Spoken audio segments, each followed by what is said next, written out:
দেখো ওখানে আমি গরম জল বসিয়েছি আর এখানে আমি একটা বাটিতে ময়দা নিয়ে এবার আমি দিয়ে দিলাম নুন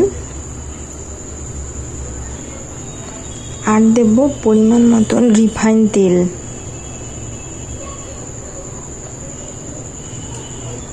আর দেব চিনি।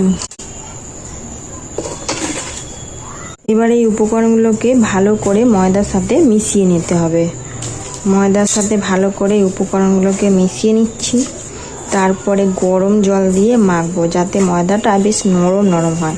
ঠান্ডা জল দিয়ে মাখলে ময়দাটা শক্ত শক্ত হয়ে যাবে, তাই আমি গরম জল দিয়ে মাখবো। জলটা উষ্ণ উষ্ণ গরম করতে হবে।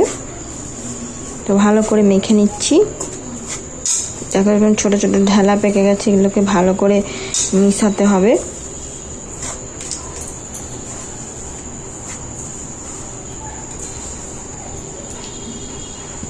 করে মিশানো হয়ে গেছে, এরপর আমি দেব গরম জল।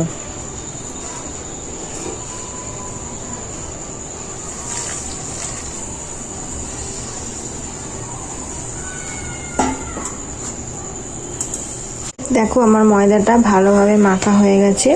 এবার এই ময়দাটাকে আমি ঢেকে রাখবো। ময়দাটা ঢেকে রাখার পরে তত ময়দাটা একটু বেশ নরম হবে, সফট হবে, ততক্ষণ আমি সবজিগুলো কেটে নেব। দেখো এখানে সবজি বলতে আমি নিয়েছি পেঁয়াজগুলোকে ছোট ছোট কুচি করে কেটে নিয়েছি, আর নিয়েছি গাজর, বিট আর ক্যাপসিকাম। তো এগুলো দিয়ে আমি আজকে বানাবো। তো পেঁয়াজটা কুচি কুচি করে কাটা হয়ে গেছে, আর গাজরটা এই গ্রেটারের সাহায্যে আমি ঝিরিঝিরি করে কেটে নেব।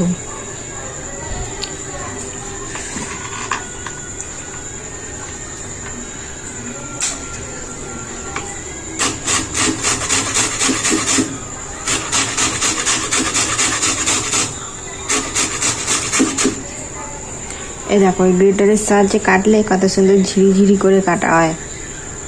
তো এইভাবে আমি ঝিরিঝিরি করে কেটে নেব গাজর, ক্যাপসিকাম, বিটস,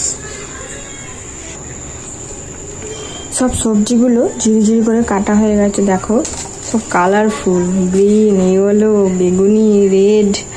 তো দিয়ে দিচ্ছি স্বাদ মতো নুন। আমি দিয়ে দিচ্ছি রিফাইন তেল। এই কাঁচা সবজিগুলোর মধ্যে দিয়ে দিচ্ছি রিফাইন তেল।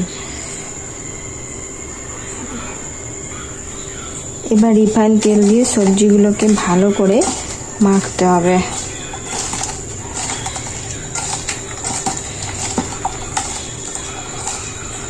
মাখা হয়ে গেল। গ্যাসের ফ্লেমটাকে অন করে আমি একটা গামলার মধ্যে গরম জল বসিয়েছি। দেখো জলটা গরম হচ্ছে। জলটা গরম হয়ে যাওয়ার পরে এরকম একটা ঝাঁঝরি ভালো করে আমি উপরে বসিয়ে দিলাম। তো ঝাঁঝরিটার উপরে তেল মাখিয়ে দিতে হবে, রিফাইন তেল। ব্রাশের সাহায্যে ভালো করে ঝাঁঝরিটার গায়ে রিফাইন তেলটা মাখিয়ে দিলাম।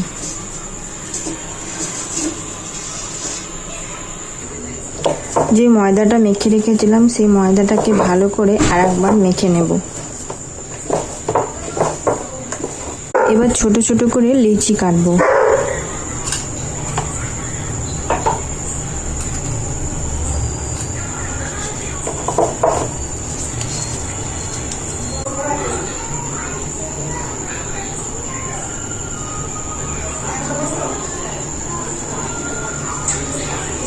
লিচিটার ভিতরে দেখো এরকম পুর ভরলাম।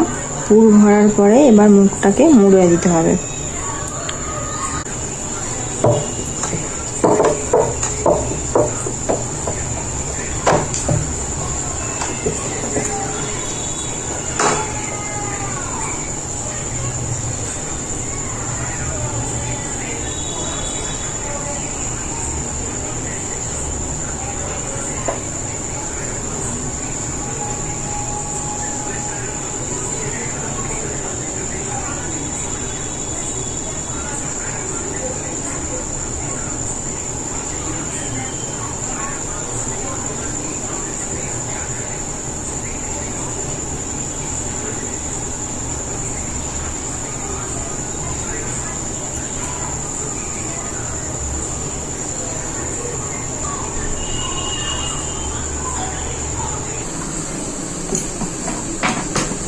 দেখো মোমোগুলো সব বেলা হয়ে যাওয়ার পরে এই ঝাঁঝরিটার মধ্যে তেল মাখিয়ে মোমোগুলোকে সব দিয়েছি, দিয়ে আমি ঢাকনা দিয়ে ঢাকা দিয়ে দিয়েছি।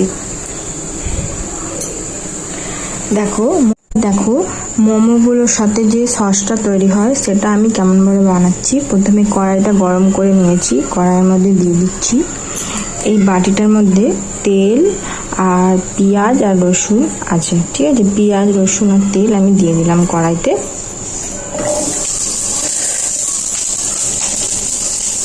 এরপর আমি দিয়ে দিচ্ছি কাঁচা বাদাম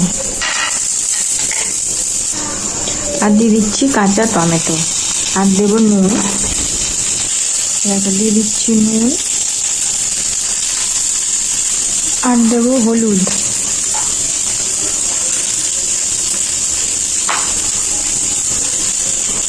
এবার এই সব উপকরণগুলোকে আমি ভালো করে ভেজে নেব। ভেজে ঠান্ডা করে মিক্সির জারে পেস্ট করে নেব। এর মধ্যে কাঁচা লঙ্কা অ্যাড করা হয়নি, কাঁচা লঙ্কা দেবো।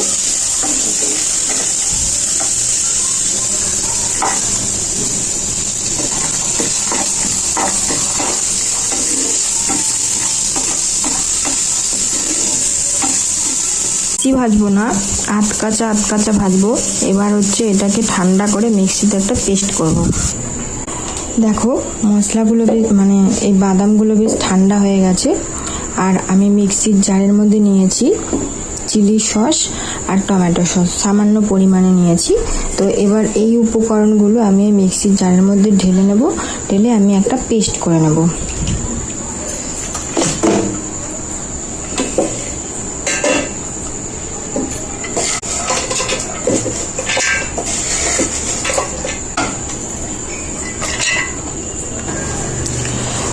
দেখো মিক্সির জারে আমি একটা পেস্ট করে নিয়ে এসেছি।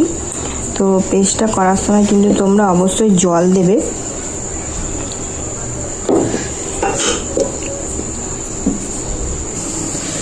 দেখো মোমোগুলো আমার ভাপানো হয়ে গেছে। এবার মোমোগুলো আমি নামিয়ে নেব। দেখো বন্ধুরা, মোমোগুলো ঠান্ডা হয়ে যাওয়ার পরে আমি মোমোগুলোকে একটা প্লেটের মধ্যে সাজিয়ে নিয়েছি। তো ঘরে বানিয়ে খাওয়াটা খুবই ভালো, ঠিক আছে। তো এইভাবে তোমরা বাড়িতে বানাবে। আর আমার এইটা কেমন হলো অবশ্যই তোমরা কমেন্টে জানাবে, তাহলে আমার নতুন নতুন আরও ভিডিও বানাতে মানে ভালো লাগবে, ইচ্ছে হবে, আগ্রহ হবে। আমার তো দেখে এখনই দিয়ে জল চলে আসছে, মনে হচ্ছে আমি এখনই খেয়ে নিই। তো বিট দেওয়াতে কালারটা একটু চেঞ্জ হয়ে গেছে। তো বাই বাই বন্ধুরা, আজকের মতন এখানে আমি বিদায় নিলাম। তো পরবর্তী আবার নেক্সট ভিডিওতে তোমাদের সাথে দেখা হবে। Bye bye.